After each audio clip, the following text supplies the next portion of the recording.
Thank you for being here with us today. It's good to have you back with us. Happy Friday. I'm Bailey Muzel, the Director of Photographic Arts Council Los Angeles.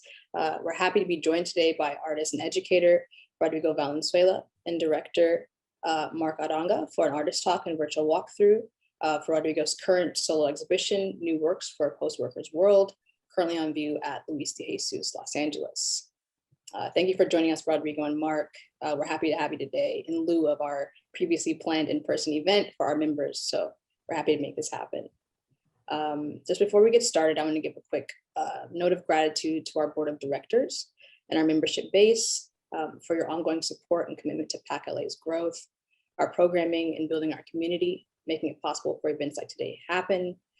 And then just for a quick run of show, Rodrigo will be presenting a virtual walkthrough and an artist talk for about 40 to 45 minutes. And then I will come back for an open conversation and Q&A with Rodrigo and Marc, moderated by myself. So please, at any time during the presentation, add your questions and comments in the Q&A and chat, and we will get to those as we get to that part of the conversation. Just a quick intro on Rodrigo, and then we can get started. Rodrigo Valenzuela received his MFA from the University of Washington, Seattle in 2012, a BA in philosophy from Evergreen State College, Olympia, Washington in 2010, and a BFA from the University of Chile, Santiago in 2004. He has presented solo exhibitions at New Museum, New York, Lancaster Museum of Art and History, California, Orange County Museum of Art, California, and Portland Art Museum of Oregon, as well as group exhibitions. In 2021, Valenzuela was awarded a Guggenheim Fellowship Award and a Smithsonian Artist Research Fellowship. He received a Joan Mitchell Painters and Sculptors Grant, Arts Innovator Award, and his work is included in the collections of Los Angeles County Museum of Art, Whitney Museum of American Art, Museum of Fine Arts, Houston, Texas, Nelson Atkins Museum of Art, Kansas City, Frye Art Museum, Seattle, as well as numerous private and corporate collections. Valenzuela lives and works in Los Angeles. So again, everyone, at any point during the presentation, please add your questions and comments in the chat, and we'll get to those shortly, and I'll be including some links in the chat for you too. And Rodrigo, I'd like to pass it to you. Thank you very much, Bailey. Yes. Thank everybody that joined. I'm gonna try to move fairly quickly to, I'm gonna start basically from my first museum show, and then I'm gonna move to my first museum, my first show in LA, and I will try to get rather quickly to my trilogy that is concluding with the show at Luis de Jesus. This is not the last show of my, this is not the last stop of the show, but it is getting closer to the final form of this body of work that is in conversation with two previous bodies of work that start in 2018 with my show at the Orange County Museum, and followed by my show at Claudeman Gallery in Los Angeles and at Asia Ginsberg in New York. And now the last part that the first time I showed it at Patricia Reddy Gallery in Chile, and right now at Luis de Jesus. So what you see right now is my show, my first museum show, as I say, at the Frye Art Museum. You know, for a long time, I had this anxiety about belonging to the photo world and like making images. And so, but I actually was kind of like with not understanding what was my role in this, because I could see all these documentary photographers getting all the awards and recognition and getting a lot of exposure.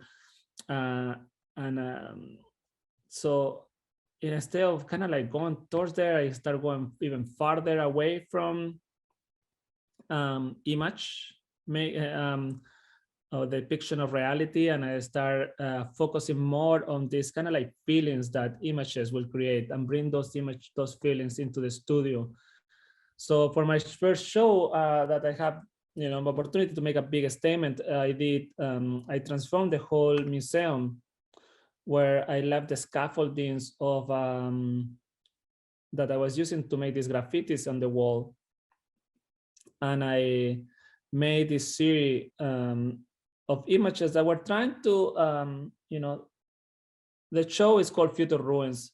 And I was really interested in thinking, again, this kind of like love-hate relationship with photography, where I was like, how is that so many people go and take pictures of ruined buildings and then they get recognition? And I was like, but what is that? What we are really, it's not like I'm gonna try to do it or try to do the opposite.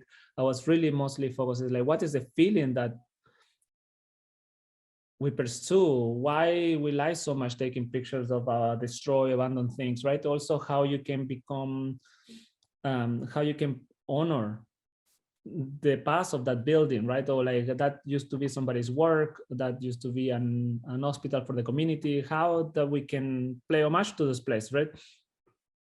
So basically it's like how you can go and make an image of destruction without taking advantage of a particular community that suffered that destruction, right?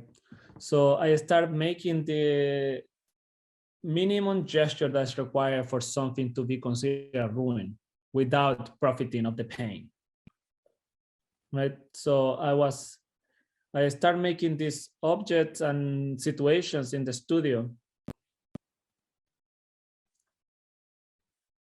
that it was very playful and like, you know, I'm an attempt to work with the, you know, the codes of ruin like, but without, you know, with that video, with doing that show also had a 3 channels video that it was, at that time I was teaching at Rice University and I was doing a residency with the Museum of Fine Art in Houston. So I was able to go to the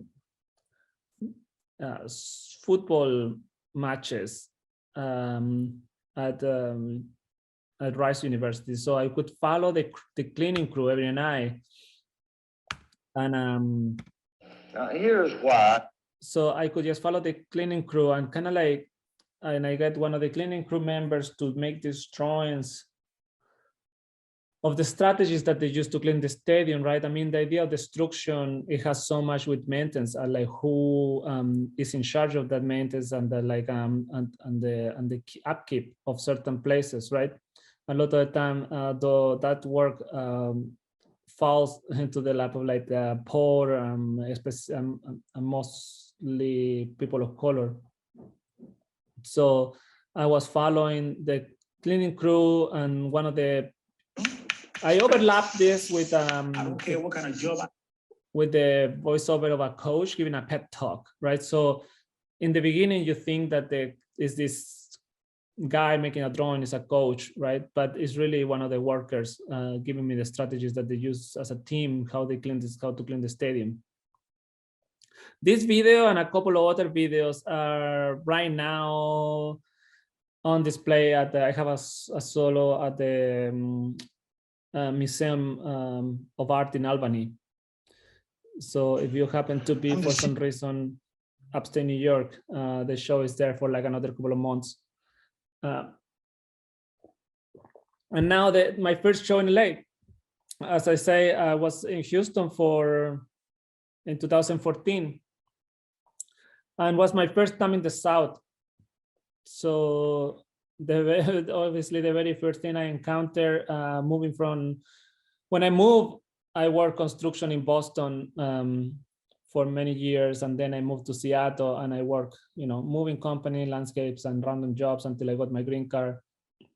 And then I started going to school. So I was for about 8 years in the Northwest. So eventually when I started doing these residencies, I moved to Houston for 2 years, and it was the first time encountering kind of like the Southern culture and specifically the Texan culture. So I was spending a lot of time in Virginia and in New Orleans and in Houston. So first time I encountered these Confederate monuments. And this was, you know, now it's complicated because I made this body of work like 2 or 3 years before a lot of the taking down monuments, and a big part of the, it was a lot more in the news. But, you know, the thing is like, it wouldn't be hard, I feel, for an artist to make work about how fucked up is that there is Confederate monuments. And, you know, and there's a lot of people who go and put some blankets on top and, you know, make some graffiti that is kind of like creative and whatever it is, the thing that people need to make. To me, I think the real question is, I mean, two questions is like, who then needs a monument? And second, what are the conditions? This can be architectural, physically, for somebody to stay in the public consciousness, right? I mean, I don't want to like give any power to the people that like think are depicted here. So I'm making work around it. It means I'm thinking about them way more than they deserve, right? So what I start thinking is, what is a monument for me, right? And to me, it was like these monuments, these like roadside signs for like for unknown people. The monuments made out of love to me are like, oh, this like memorial sites. They are the true monuments. So I start thinking a lot about it and collecting all these images of little memorial sites in the side of the road, in different places, right? So at the gallery, I decided to make this kind of version of one that in my mind, it was kind of like an IKEA version of it, or like a modular version, right? So I wanted something that had the scale of the roadside altars, but with the quality and the manufacturing of like a monument as we see right now in the streets and like public plazas. So once I made this, I decided to make a series of photos that could operate as some sort of catalog for all the possibilities. This is actually a Cloudeman where I decided only put the wall. And then to really contrast between the images that I did with the object and the wall, a problem of scale, right? What is, when we think about monuments or monumentality, what is the right size? What is the scale? What is the correct scale for something to refer as monument, right? So the photos were a series of possibilities for all these, for this object to take some shapes. Actually, this photo, for the ones that are interested, I did a lithograph with Nopal Press to support 18th Street. So if you are interested in a small, beautiful lithograph of this image itself, please go and help 18th Street. It's a very wonderful organization. So, and it's very affordable, and it will help to do like run some programs. So I was making this, and this is the show in Vienna. You know what? I just want to remark something about the something I was telling Stacy the other day. Well, somebody that worked at the gallery for the rest of the people, right? Because in LA, I have this struggle, you know, the darkness and the sadness of the work. It is a very, you know, not super commercially hot for say it in some way, right? But the funny thing is, like, you know, I made this work thinking about the South and Houston and a relationship with history and pain and how to deal with it, right? And in Houston, people really like the work, but I didn't sell anything and I didn't get any press. And but everybody you ask for, even years after, they all remember the show and really like it, right? And I'm not saying this just to like talk about like how much the link of success and money is connected, but after all, I'm an artist that live off making art, right? So before this is before I had my job at UCLA, where I'm a professor there, and that gave me a lot of economic stability. But to me, the curious thing, it was that like, yeah, a relationship with the past is so conflicted that it felt that I work that people would like want to praise you in private, but they didn't want to like buy it or recognize it or talk in public, right? So then I brought it to LA, and then I got really good feedback. Actually, I got a lot of press, our forum, LA Times, and a lot of really good press. And I felt that, oh, the show is not a failure, at least people engaging with my ideas, right? Still no one bought anything because it was like, you know, again, it's like a dark subject matter. It's like not a happy images to have like some sort of memorial sites and very dark. images, right? That they are also semi-abstract. So you're gonna have to like know a little bit the history and but then I brought it to Vienna, and it's very interesting the relationship that Europeans have with their past and their pain, and how much they fucked up and how much it's illegal to say that something didn't happen when it happened, right? So it's very fascinating, but because then the show did great. They're so comfortable being sad Europeans that they are like they can buy weird obscure images. So I did I mean, I say because also I insist, it's take a lot of gamble to like insist on some work on some images for 2 years without, in between I could make other works, but also I really wanted to have the conversation and really wanted somebody to like collect this work and to actually live with it. So yeah, it is something that I have learned slowly about, different artisans. I can click on the chat. I know there is a question in the chat, but I cannot click. So maybe somebody can ask the question later. Or they can read it to me. If you want to interrupt, it's fine too. I know Bailey said that you can write in the chat, but if you just want to like. Hi, yeah, everyone. It's up to you, Rodrigo, if you feel comfortable. Yeah, I cannot. Yeah, please, can you read the question? Because I mean, I know that there's something in the chat, but I don't know what I cannot see it. And it's actually a question about closed captioning. Yes, closed captioning is available. At the bottom bar on your screen, you should see a live transcription button that you can click, and that should solve that for you. Let me know if you have any issues with that any further, but we do have closed captioning available. I really would like to see the closed captioning struggling with my accent. Okay. Let me set that up and please continue. I'll get it going now. So, and this is like actually a little introduction to one of the first times I started thinking a lot about labor unions, right? This is a show I did in QUAC, Central Utah Center of Art in Salt Lake City, where I was doing a residency at Kala Art Institute in Berkeley. And at the same time, I was doing research at the Center for Labor Research at San Francisco State. So I started making these paintings that they were basically labor union logos without the letters or the numbers or the lettering, right? And the abstraction of these forms, they became something that looked like military symbols, something that looked like sport logos, right?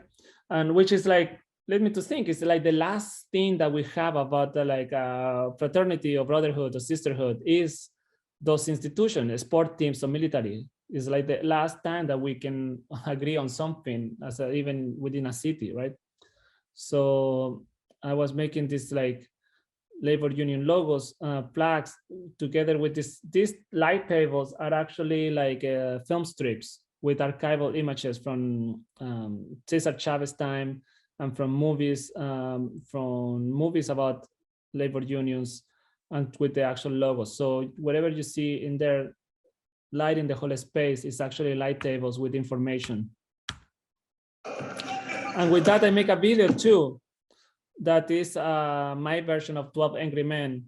So it's like 11, I get 11 people to play, 11 Latinos to play soccer and to try to form a labor union, right? So they're trying to convince themselves the 2 levels of organization, right? What it takes to be a team that plays sports or something kind of low stakes, and then forming a labor union that will help you to, have a better life standard, right? And forming the soccer team, it went super easy and smooth, and they all got along. And then the big fight started when they tried to form a labor union. Porque yo trabajo como gringo. Yo no estoy acostumbrado ya a trabajar como latino ni como francés. Yo trabajo como americano. Ellos me pagan, yo le hago su trabajo, lo hago de lo mejor que puedo y págame mi dinero y ahí estamos en paz. ¿Entiendes?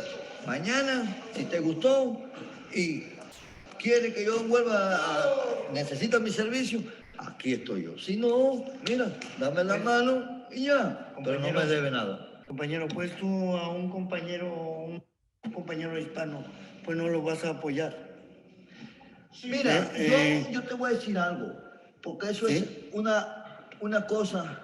Porque estamos hablando ahora sí del sindicalismo de aquí nosotros, de todo de aquí. Si tú no eres unido con todos los hispanos, no lo vas a ayudar, le vas a dar una patada por el rabo. No. Y órale. No, es para ayudar a uno y decirle, ¿sabes qué onda, compañero? Vamos a salir adelante, deja eso, vamos a echarle ganas, vamos a hacer lo otro y órale, vamos a estar unidos, porque unidos siempre vamos a tener la fuerza, si no, no la vamos a tener. Ok, mira, déjame decirte porque yo he aprendido en este país, ok, a eso mismo.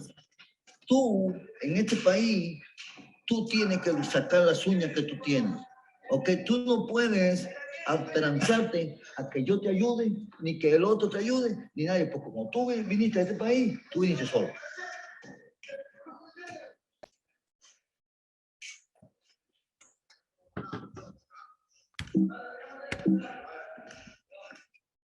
So yeah, that is a clip. You can see all my videos actually and on my website. They are in HD and full length. So yeah, so you can watch that probably, or the previous one, Sisifo, or Maria TV, or Diamond Box, any of the videos in my website. So now I want to start very, with the kind of right as I moved to LA and I start my job at UCLA. I also, Trump's election, this is something that will be part of the conversation now. Is 2016 I started making this project where he got elected, and then there were protests, and then there were all these marches, right? And sometimes I get in trouble because it's nothing against the women march, particularly because the women was very interesting to see, but the way of doing marches until Black Lives Matters was very complicated to me, because I come from Latin America where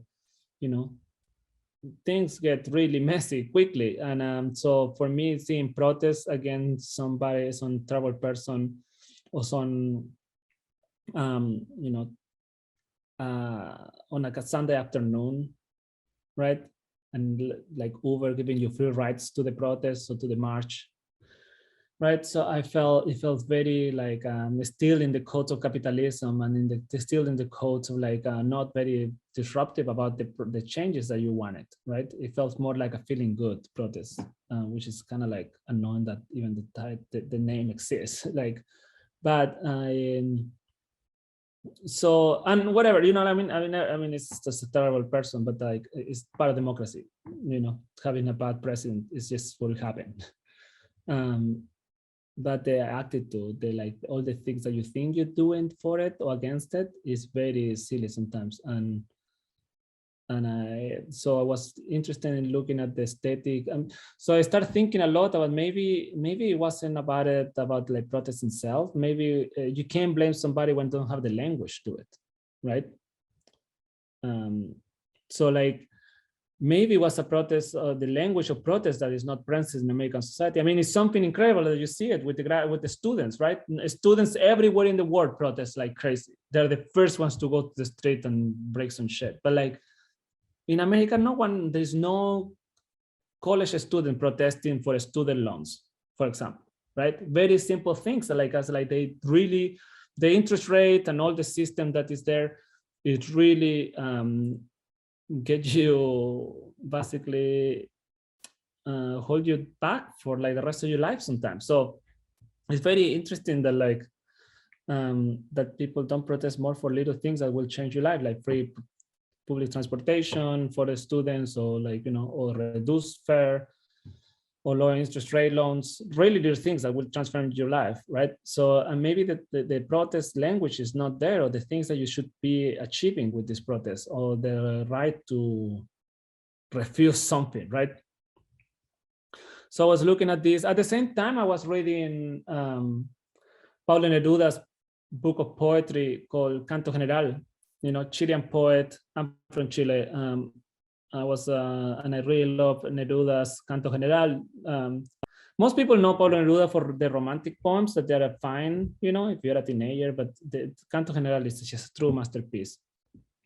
And the story of Canto General is basically Latin America personified and trying to tell the story of Latin America from Latin American perspective, right? As if like, you know, this land was a person, right? The funny thing or the contradictory part is like, it's very interesting poem, an anti-colonialist poem, but it's written in the colonizer language, right? So again, encounter the same, that like something can be a beautifully poetic, well-crafted thing, but it still is not free of the main problem, which is like, you know, in the same way that America a lot of the time is not free of like protesting between work weeks, right? Or like kind of still capitalism is so much in the center of the problem that you can't really literally afford to like protest. So I started thinking a lot about that impossibility of language and the things that happen when you don't have language or when there is no more language available, right? So I start making all these images made out of clay, and the reasons is like, you know, in the book, Latin America is depicted like a giant coming from the ground up, made out of clay, right? So I start making all these objects out of white clay and then reproducing them and photographing them and rephotographing them. So like I create this kind of setups with a lot of objects that there could be a possibility for a protest at the same time that they're evoking to themselves, right? They're evocative on themselves, like through a photo, to reimagination, to reproduction.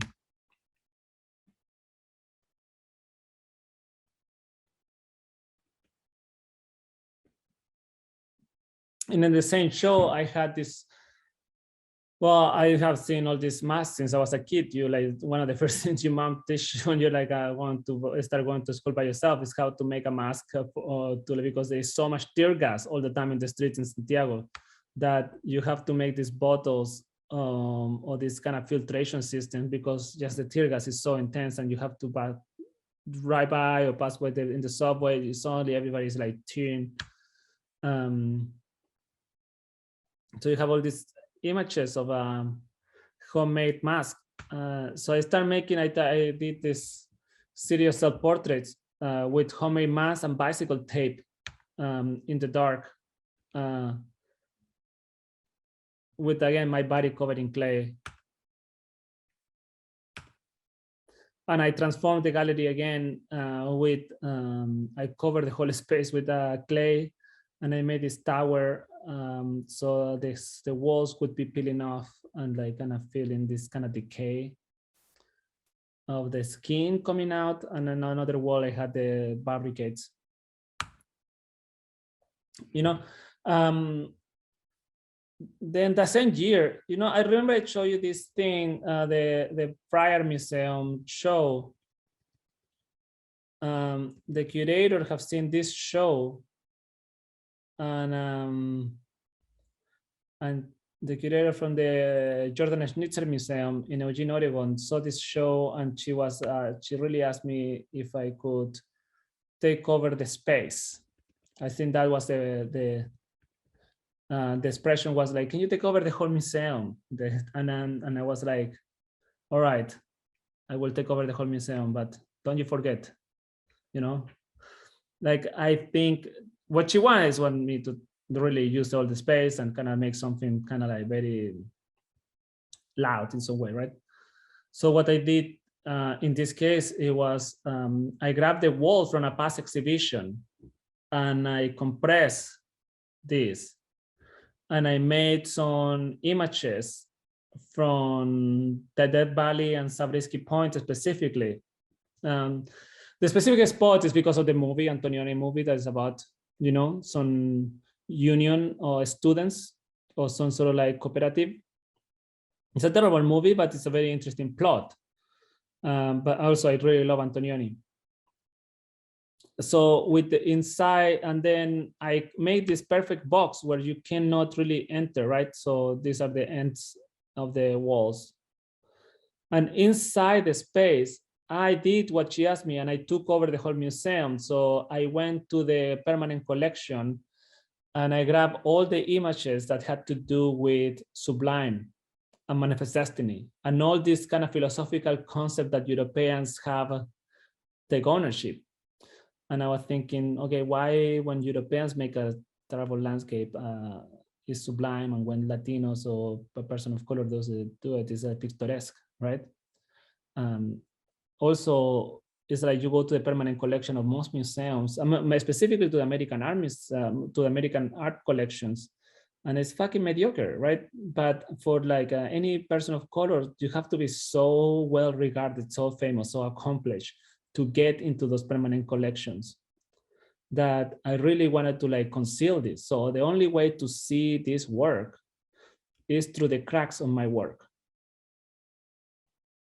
Right, so it was a very simple gesture, but I thought it was very effective about kind of creating images, but at the same time, I didn't want to make great images. I just wanted to make them first, or like put them as a certain priority into the scene. You know, in between there is a video that I'm not going to show you, but this video I made the poet Claudio Rankin or start organizing this show at the kitchen. That's the same summer where I made a piece very inspired by partially inspired by her, by one of her poems, partially inspired by a text by Sarah Hamed called Phenomenology of Whiteness. And I'm partially trying to rip off or like play homage to one of my good friends' video, Gary Hill, Side by Side from 1985. He's a person I admire a lot and has been very supportive of my practice. So I wanted to make a little homage to his work by, you know, taking some elements of his project. So if you have the chance, please take a look at his website and this work Side by Side from 1989. It's a very amazing piece. And then I got here is where the real, you know, the project that led to the project that you can see at the gallery right now is the foundation, right? I got invited by Cassandra, the curator from the Orange County Museum, to make a show up at the museum, at the Orange County Museum. And then I also asked her if I could curate something, if I can curate a permanent collection. So we started going together to the permanent collection. They have a very lovely photography collection with a lot of people that I admire a lot. Right, I was able to put a lot, some very early pieces by Catiopi, my colleague, and you know, at UCLA, some very old pieces by John Divola. They had an insane collection of Louis Bolt, a picture that you see here. They had a lot of Amir Saki pictures, and they had like I was able to make a very robust, beautiful piece with some interesting pieces by Uta Bard. So I was able to make a very nice piece of work, but also my idea with the show was kind of like play homage to Louis Bolt, and then so I started studying a lot of his work because of the location and where he made a lot of his work. So I was looking at these images, right? And you know, he is kind of like the quintessential intellectual photography from American, you know, culture, 70s and 80s. So I was thinking, it's like, how is this smart? How is this image like a smart photo, right? And which is like a lot of time when you're learning photography, it's like why some photographers are more recognized, you know, mostly when they take picture of trash or the floor or something like that, right? So I was thinking, oh, because this guy really is playing off some quintessential American composition and like language, right? I mean, these things is straight up like a composition from Franz Klein, right? Which is interesting because, you know, the person I had the job before me, like Jess Welling, he also did some bodies of work about Franz Klein. Aaron Siskan did a project about Franz Klein, right? So I was thinking a lot about this kind of attraction that American photographers have from abstract expressionism, right? And I also was thinking how much of the abstract expressionism is coincide with the Cold War and American imperialism, trying to be on the top of the game, right? So I was thinking all this stuff, researching, and then I read this book that How New York Stole the Modern Art, right? And then this guy had all the research I needed, and it's very well researched, very interesting book, very clear too. So I encourage you to check it out. So then I start making work as like, you know, taking elements of Louisville, like the kind of like almost construction materials. I cover my studio with dry clay, with white clay, so I could, so it looked like the desert. And then I make these plastered shapes that they were covered in graphite and charcoal. So I get this chalky black. So I start making this work that was kind of like an abstract painting, kind of like a construction site.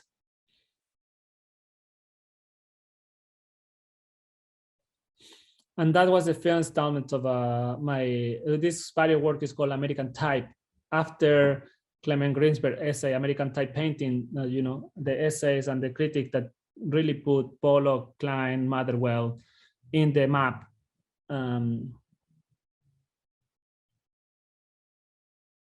And this is again the exhibition in Lisa Kautenhofer in Vienna.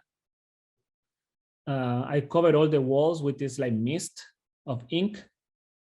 So the images could kind of disappear on the wall, or the walls could have the same grain texture than the photos. I shoot everything on film. All the images you see they're shot and with a Pentax 6.7. And then I made a video. I'm not going to show it. Then the second part of the project, I tried to tackle how this imperialism in America is affecting Latin America, right? How the Cold War, how the idea of neoliberalism and anti-leftist sentiments could be propagating all around the world, right? Specifically, I was thinking during the 50s and 60s and the peak of modernism and brutalism, Latin America, this is Oscar Niemeyer's architecture in Brasilia. This is Gonzalo Fonseca in Uruguay, from Uruguayan, but this piece is in Mexico City. Right, so I was looking a lot about the modernist era in Latin America and how much during the time where all these modernist buildings were being placed, every country was getting a dictator too. Argentina, Brazil, Chile, they all had dictatorships placed by the CIA, right? So how much of like, you know, I felt like brutalism and modernism was part of the ideology of the imperialism and neoliberalism, right? This is all the influences. I mean, I like to show like from our Uruguayan sculptors to this is the Marsbo Kuznetser, you know, pre-Dada person making these big installations, to Max Ernst surrealists. I mean, I'm really interested in between war movements, Dada, surrealism, just as an influence, but also it's like what can we create when we are in times of oppression is very interesting to me, given the constant examination of these shapes. Again, brutalism and the idea of personifying bureaucracy as a shelter, as an organism around our bodies is very interesting, right? And some shape from Aztec culture and some drawings, some, you know, Frankfurt School of Philosophy, Marxism. And then I start creating all these shapes in concrete, right?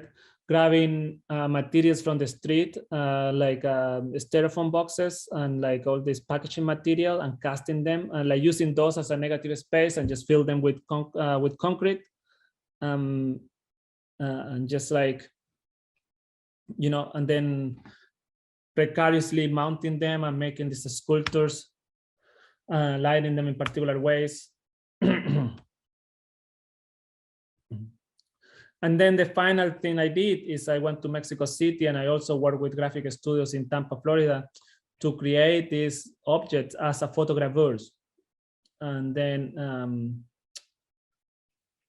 you know, for example, this is like a television packaging and a speaker packaging together, and they look this very ancient shape. It's very fascinating how familiar and how much we're in touch with the kind of byproduct of capitalism in some way. It's like packaging owns our soul in some way that it looks familiar, even the things that we don't get to see, right? So these images get transferred onto a copper plate, and the copper plate get etched, and then it gets cleaned, the ink, and then they make a print. So all the photos are very unique in some way. And the installation, again, Cloudman, I cover the whole floor. I lift the surface like 2 feet away, and then I set up some sculptures. So some of these sculptures will be at, because they're part of the same, again, they're part of the same idea of this modernist and the idea of dystopian places. Some of these ceramics sculptures will be at Frieze with Luis de Jesus. And then I came back in time, basically back to America, to think about what formed this idea of modernism, right? And what were the things that really helped? I mean, industrialization really helped to create modernism. It couldn't be a very effective industrialization if it wasn't for labor unions, right? It wasn't because of all the work that activists and collectivity create in the steel mills and car manufacturers. We could have never get the middle class and the kind of resources that we have right now, right? Which is fascinating in relationship to like how much the Rust Belt was part of the creation of the middle class and the creation of so all the like rights that we have now, the 40 hours week, the minimum page, and then, you know, sick days and all these benefits that they were not given by Mr. Ford or, you know, or Mr. Carnegie, right? No big boss want to give you like time to spend time with your family and, you know, and more money, right? But all these things were gained by like a lot of collective effort. And right now are the same people that you have to convince to not vote for Trump and to not vote for like terrible capitalist and a terrible person, right? So it's very fascinating what happened in the ideology of money and the ideology of power in America, and what capitalism eventually grows to be, right? So I was looking at all these images of factories, right? And I wanted to keep in mind these images because it's something that a lot of them, the references I use, they're so radically different. But it's all things that occupy my mind while I'm making work, right? So I have these images. At the same time, I'm thinking about modernist painters like Wilfredo Lam, or like surrealist painters like Roberto Mata. They all were making work around the same time, 30s, 40s, 50s, 60s, right? So this is the installation I did Patricia Reddy in Chile last early this year, well, last year, right? So when you look at images like this, it doesn't look like a lot of reference happening. It seems like a lot of junk I did in my studio, right? But when you are looking at these images, right? And the weapons, I will show you soon because these images, right? So when you look at these images and these images, right?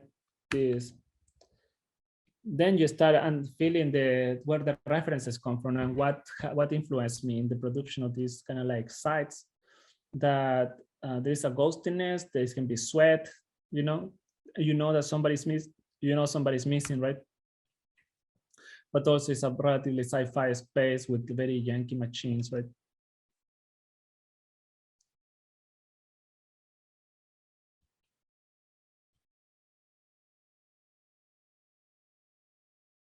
Obviously, there's a lot of influence by like cinema and sci-fi and kind of like B movies in some way.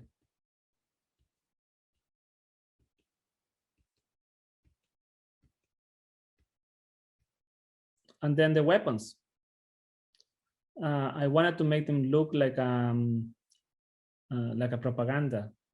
But now you see the connections between Wilfredo Lam and Roberto Mata and these weapons, right? And the weapons, again, they had this also relationship with the previous body of work I did with the barricades, right? These defense mechanisms with like very precarious systems. In this case, I covered all the canvas with time cards to check it into work. And then I screen print, I make the objects in my home, photograph them, and then I transfer them into like a screen, burn the screens, and then I print it as a negative on white, right? So the image is in white. And this is one of the 4 images that these 2, I think we want to show at the freeze. So you will see them, they're relatively large. They are like 48 by 60. Kind of these menacing anthropomorphized objects.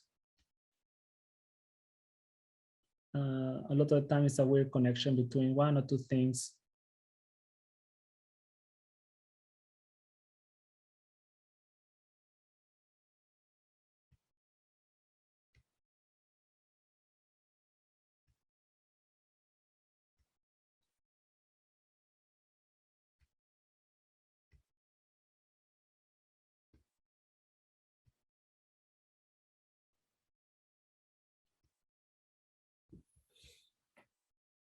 And this is the installation at Luis de Jesus. The gallery is open tomorrow from 10 to 6, and the show will run for 2 more weeks. So the last day of the art fair, Saturday of the art fair is the last day of the show. So please come to visit. I think it's a very nice show, and there's a lot of images to look at, and a lot of the essays I think is very good that Paula Cooper wrote, very brilliant writer specialized in Latin American modernist photography. She's getting her PhD at Carnegie Mellon University. So yeah, that is a presentation. Hi, I'm back. Rodrigo, thank you for such a lovely presentation. We got some really good comments in the chat as well. I don't know if you had a chance to look over at those as you were going, but I'm going to look into some questions now. And then Marc, if you'd like to join us at any point, if you're in the gallery space, we can also get into some conversation about the installation and the process. Yeah. The sculptures destroy after you photograph them? Yes, Marjorie. They are completely destroyed. I really love doing that.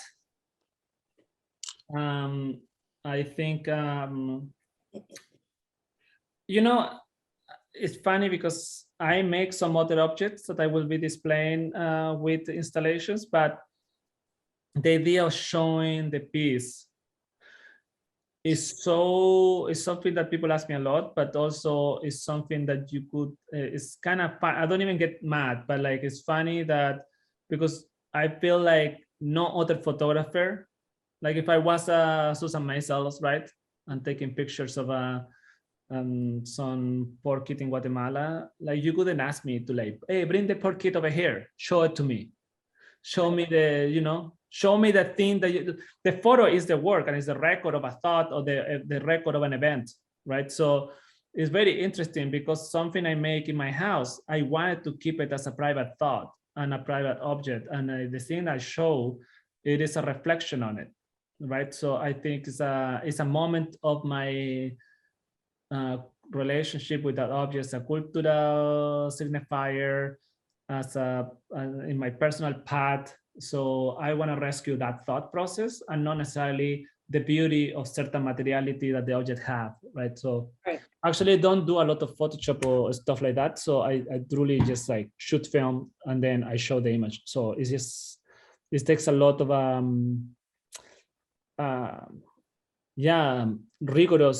rigorosity to like make something so simple and then be okay destroying something. But I wanted to believe that my ideas at the moment were the main thing and not necessarily the richness of the subject.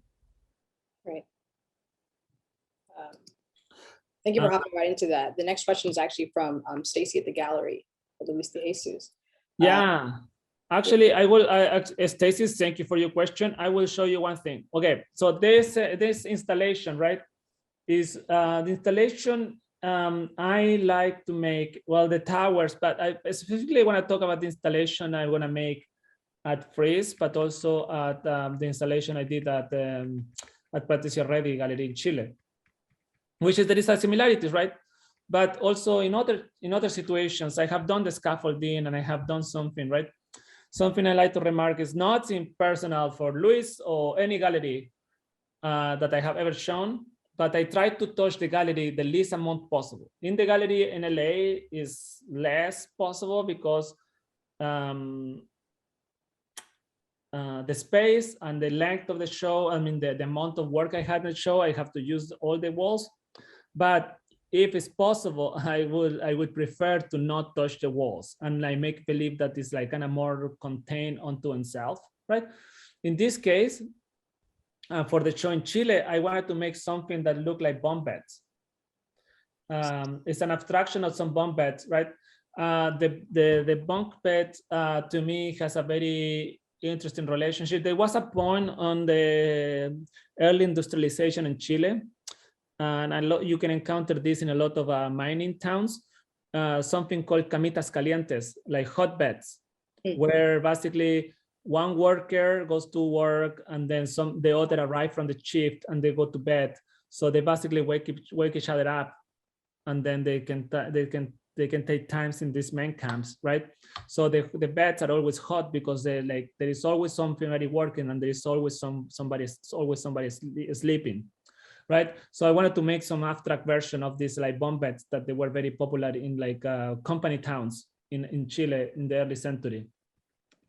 So the scaffolding has many reasons, but the two main reasons is this idea of kind of build some sort of tower of surveillance, a place of safety nets, even if it's janky, but also this place of like kind of like isolation. And in this case, also there's something interesting to make the viewer walk around the show, not necessarily like looking at the walls, right? So I wanted to have perspective in the installation where people can look at all the work at once, at least 3 or 4 or 5 pieces. So you're always getting, it's not only about trying to figure out what is each piece about, it's actually what you can think with the whole exhibition.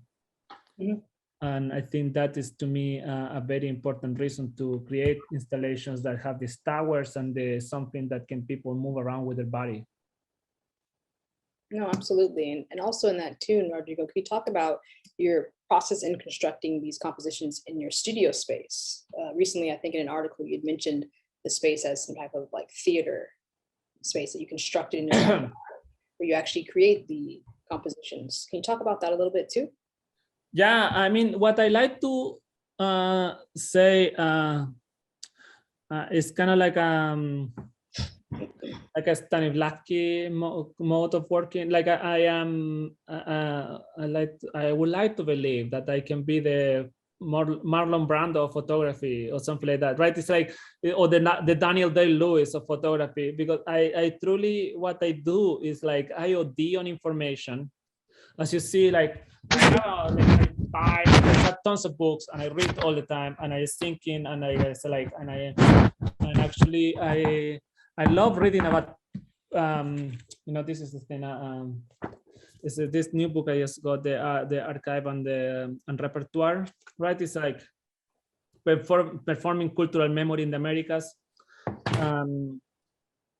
I really like theater. I really like poetry. I like a lot of other mediums much more than visual arts. Not because of nothing particular. I mean, you know, I belong to different kind of art world, right? Or like they kind of. I'm lucky to work in academia. I'm lucky that I have this semi-stable economic stability by thinking about making art as a cultural gesture rather as a purely commercial component, you know. But what I say with the Daniel Day-Lewis thing is that, like, I OD on information, and I can, you know, for a week straight, I'm reading about Mata, I'm reading about Wilfredo Lam. At the same time, I'm talking to the writer. I'm like reading a lot about the Eugene Smith and his projects. He won 2 Guggenheims while doing his like documentary project about the factories in Pittsburgh, right? And he was working 11 years there or something like that, like almost going crazy, trying to document the essence of the factories, right?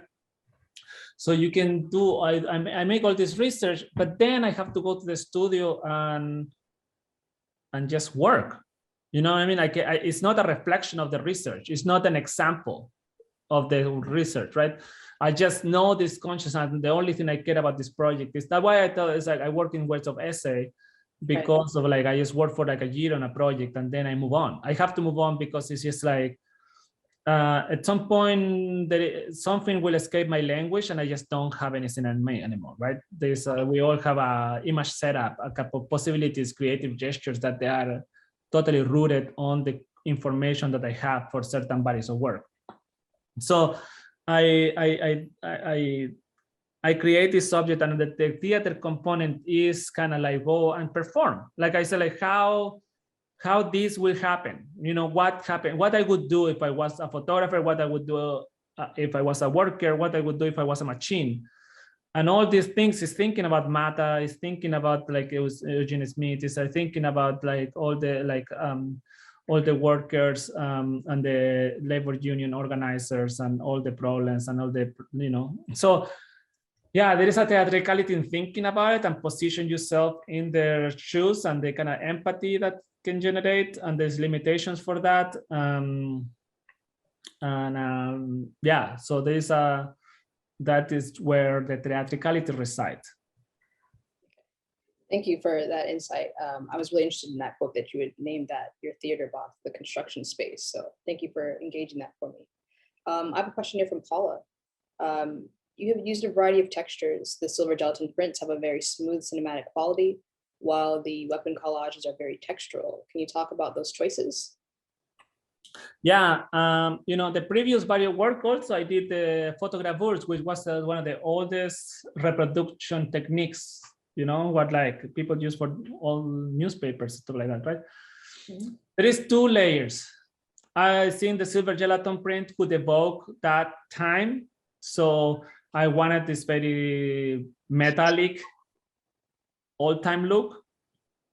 But also, I don't want to feel, you know, some people complain in the print. Printing silver gelatin print is extremely complicated because the paper crack, you know, there is stains sometimes, there is like bubbles. But I mean, you know, it's funny because photo collectors complain about the perfection of a print, but then also then there is no, like, you also want something unique. So it's like you have to decide, right? It's like my shirt will have flaws and there is bubbles and there is a scratch, but every single thing I did and I'm showing to you, I touched and I made, like, you know, there is truly sweat and tears, you know. So flaws is part of everything, and I think like I just don't want to feel also like a counterfeiter on my own work, on my own ideas. I just don't want to go to the studio and press print and then the work is done, and then we engage in this kind of like arbitrary idea that I promise you that this edition of 3 will be the only thing I want to print. Oh yeah, but if you like key destroy it, I have to print another one. That's fine. That is edition of 3. That's fine, right? It's just like with the photographers and the silver gelatin prints. That's it. I only can print 8 for the photographers, and the plate is destroyed. And that is the maximum. That is the thing that the print tolerate. And then silver gelatin print, every piece will, it's a chemical reaction, so it will be pretty much the same, but it is a pain in the ass, and it's like not they all gonna be perfect. Yeah, I like to make things that feels unique to the experience of me making it and for the experience of you collecting it. So whatever, if there is flaws and you don't like it, you can buy something in IKEA and it's going to be perfect every single time. Right. I mean, you also impose that distress and that type of material, as far as adding the smoke effect to the wall. Right. Yeah, and the screen printing had to do with making it look like a poster, like a billboard, or like a propaganda thing, right? I just wanted all the materials to be, again, it's an image that is reproduced, but it's have flaws, and in the flaws reside the beauty of it. So I just think everything is so much more interesting when it has a little bit of problems. No, absolutely. And I mean, there's a lot of questions here, so I won't get into this too long, but it also plays into the idea of function and what I consider anti-function, right? Yeah. The use of the machine, anti-human space, you're engaging all of those factors. But just to hop to another question here from Claire Cunny, there's a lot of questions here in the chat coming in. If you want to get eyes on them, sorry for anyone that I might miss. Some of the objects you create look like creatures, from the gas mask to the Wilfredo Lam inspired figures. Is there a sci-fi aspect to these figures to you? Are they referencing sci-fi? Yeah, but also it's like they really don't have the object don't have a particular reference as much as I would like to be, beside like other weapons and other tools, right? But there can be a lot of elements where, like, you can see this or you can see this, and then you can also see this, right? Yes. So there is painterly references, but also, even if it's not part of this, but look at this thing, right? Like this, the Capricorn sculpture that you can see at Mocha outside, right? It is like something that it's a weird shape that I've been ripping off for a long time. Okay, so this is just because we're all friends here, right? Like okay. And you. Okay, so look at this image. This is some image that for some reason I'm being obsessed, but also as I said, I really love Max Ernst poetry and paintings. That's really weird. I love a lot of the surrealist painters. I particularly was influenced in this series where something I didn't show, but Yves Tanguy is very big part of my repertoire. But this image, all right, is like a straight up, like this is an abstraction of the thing, right? You can see the horns and like the stuff. Like, I mean, I'm thinking about it when I'm making this thing. Okay. And then you see this image, and then you see this, right? And so I can come back to the idea of the Max Ernst Capricorn sculptor, and then now it looks like very uncreative, but it's just like, it's just kind of like, it's big part of like certain horns and ideas that they're present in all this work that to me is very interesting. I don't know, like I like thinking about this between war movements is very part of this, like the anxiety of not knowing what the future would look like, and being in places like a Switzerland and just trying to come out with something that like to create culture around you is very fascinating time for me. Absolutely. I also like how you answered that question. Thank you for engaging that one as well. And then one more here from Janet Sternberg. I think she's making a reference and she wants to know if you connect with it. She's saying, do you feel in sympathetic connection with your filmmaker countryman, Patricio Guzman, with this project of recover of what has been lost, Or is there a big gap between his generation and yours with its internationalism and critique of capitalism? I see a link, but maybe not. Oh no, I love Patricio Guzman. I encourage anybody to watch The Battle of Chile first, a movie about the coup d'etat in 1973, right?